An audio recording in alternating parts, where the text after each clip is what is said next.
Chapter 29. Danny. I'm picking out a book for you this time, Collins. Okay, I agreed, because I was curious to see what he'd choose. But don't even look toward romance, he said, pulling me further into the store. We're going to history. You're not going to make me read nonfiction, are you? I asked, thinking for the 100th time since I'd shown up at the Rainforest Cafe that he looked insanely handsome. Those glasses, that shirt, he was almost too pretty to look at. You're going to Harvard next year. You can handle it. I kinda wished he hadn't brought that up. I was still working my ass off because I refused to give up, but the not knowing weighed on me. Pa wanted to go there for so long that it felt like if I didn't get in, I wouldn't even know who I was anymore. Which was weird, especially when I didn't even know specifically what I wanted to study. But I'd made it my entire identity, so failure wasn't an option. I didn't say I can't handle it, I said. I just like escapism. But books about history are interesting enough that they often feel like fiction, he said. Come on, says you. That's right, says me, he said, tugging on my arm a little. God. When he used that teasing voice and literally pulled me around, it messed with my head. Because most of the time, Alec was Zeus, the cocky smartass who spoke in sarcasm and kept me at a distance. He was the guy who'd ghosted me, the guy I tolerated for the sake of our mutually beneficial ruse. But sometimes his hockey god mask slipped a little, and I got a glimpse of someone who reminded me a lot of the boy I used to know. And it gave me whiplash. Who had I kissed? Was it Zeus the untrustable? Or Alec? He led me over to the history section and proceeded to behave like a professor, familiar with nearly every topic on the shelves. He walked around, pulling out hardcovers and paperbacks like he spent every weekend shopping at Barnes & Noble, and it was a little too attractive. A hockey player with glasses and a big fat brain? A girl could faint from that shit. I'm impressed, Berchevsky, I said, because I so was. And you thought I was a stupid jock who can't read, he said. Yeah, now I just think you're a stupid jock, I teased. You do not. Don't lie, Collins, he said with a wink that did things to my stomach. Knock it off. Do you know how badly I wanted to punch you in the face when you winked at me during my first speech class? What? He coughed out a surprised laugh. Seriously? Yes, I said, still a little outraged as I remembered. After pretending you didn't know me the day before, and then walking around school like an obnoxious jerk, you had the gall to look down at me and wink. I was being charming, he said, grinning unrepentantly. You were being a douche, I corrected. Come on, let's not fight, baby, he eased, his voice deep and quick, as he grinned down at me. Baby? I said with a laugh, my stomach flittery as he looked at me like I was someone he was allowed to call baby. Do you prefer Boney? He asked, lowering his voice even more. What's your favorite pet name, Goldilocks? What is happening? I thought as I scrambled to remember my actual name. How about we go with Collins? I said, embarrassed by how out of breath I sounded. His flirty grin slipped away and he cleared his throat, gave a nod. Yeah, that's perfect, he said, his jaw flexing before he gave another nod. Let's take a bookstore picture, Collins, so we can get on with it. Good idea, I said, working hard to pull off a smile as I took out my phone to grab a selfie. In an instant, things between us felt tense and awkward again, which was probably why I failed to notice the 3 steps behind us that led to the store's coffee shop. I missed the step and stumbled, but Alec had quick reflexes. His long arm shot out and he pulled me back, but when he did, he let out a loud noise like a groan, and then he stopped, holding his arm. What happened? He gave his head a little shake and said through clenched teeth, Nothing, hang on, I'm fine. You don't look fine, I said slowly. Are you okay? Yes, he bit off, obviously in a lot of pain. His left hand was clamped over his right shoulder like he was holding it in place.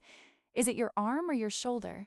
I asked, stepping closer as he stood there, clutching his arm with a grimace on his face. Fuck, he said under his breath, then managed, It's my shoulder, and I'll be fine in a second. His face was bright red, like the pain was killing him, and I noticed a couple of people in the coffee shop looking at him. I touched his good arm and gently moved him toward the hallway that led to a back area. "What happened?" I asked as soon as we were out of foot traffic. "Eyes nothin'," he said, but his jaw was clenched and it seemed like he was struggling to even form words. "I hurt my shoulder a few games ago, and sometimes if I raise my arm too high or in a bad direction, it messes with me." "What can I do?" I asked, because he was still growling out words instead of speaking. "Do you need some Motrin, or do you want me to go get some ice?"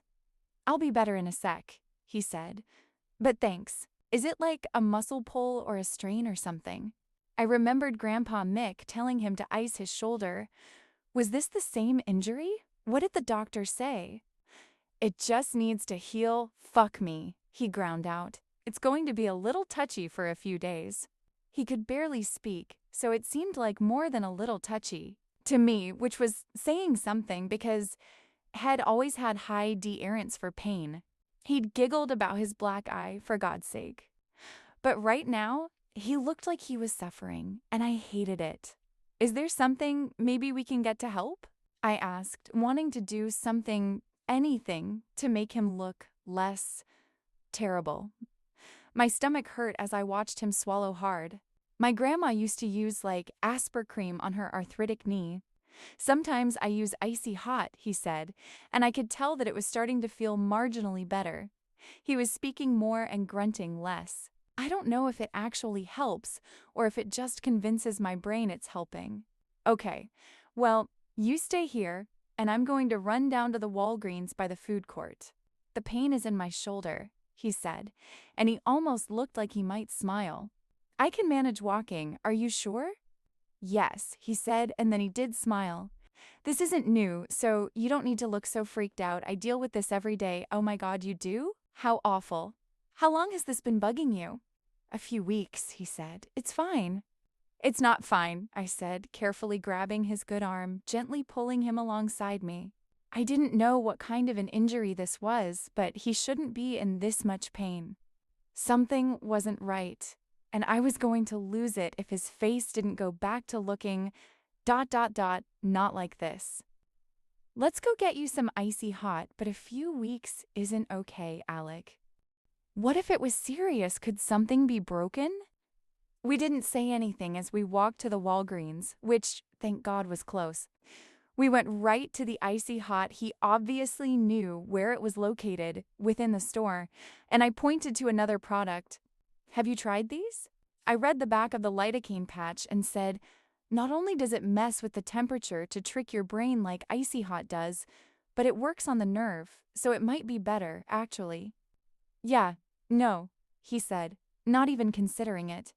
"What do you mean, Why wouldn't you try it? Do you like being in pain?" "For fuck's sake, Donnie, just trust me on this." "But it doesn't make sense," I said, not wanting to be a nag but wanting him to feel better. "Why not do both? Put the patch on the worst part, then use icy hot around." "I can't put on the patch, okay?" he snapped. "Wait, what?" "When it gets like this," he explained quietly, "it's all about the motion of my shoulder. I could go play hockey right now, and it'd be tolerable, but lifting my arm to take off my shirt is going to destroy me. I can go at it from the other side when I put on icy hot, but I can't put on a patch without taking off my shirt. I cleared my throat and said, "I'll help you." He just raised an eyebrow, which made me roll my eyes and say, "I've already seen you in the locker room and managed to control myself, so I'll be fine. Let's buy the patch." I was impressed by how casually I said it, because I was freaking out, seriously spiraling. On the one hand, my stomach was in knots, because seeing him like this was just, too much. The way his jaw was hard, and his Adam's apple kept bobbing and his forehead was creased. He was in so much pain, and I needed to find a way to fix it, to help him. But at the same time, at the very same freaking time, I was out here saying things like, "Lil belp you," and offering to apply first aid to his naked, muscular, and injured shoulder. When I was still losing my shit over the way he'd kissed me at the PNA, because he hadn't given me a normal kiss. I'd bad normal kisses before, and whatever that had been was the Oppo. Sight of normal.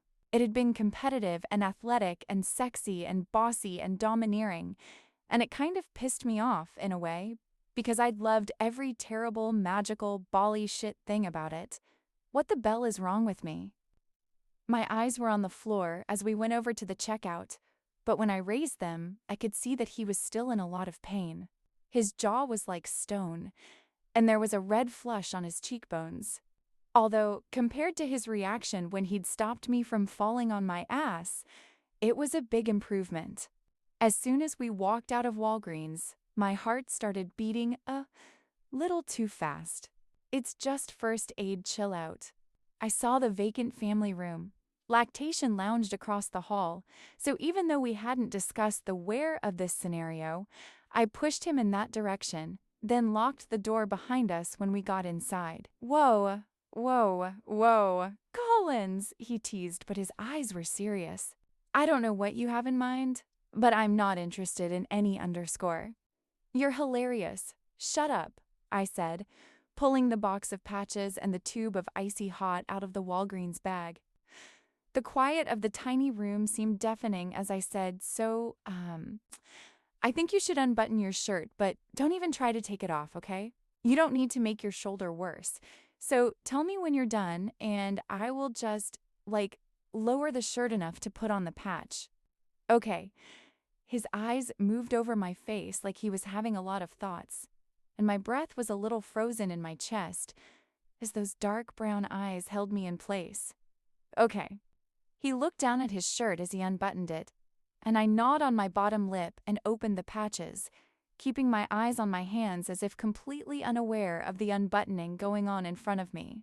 Okay, I'm unbuttoned, he said, making me swallow hard and clear my throat. What a thing to say. Good, I said, my voice sounding a little airy as I raised my eyes to the shirt hanging open in front of me, a long vertical strip of bare skin exposed.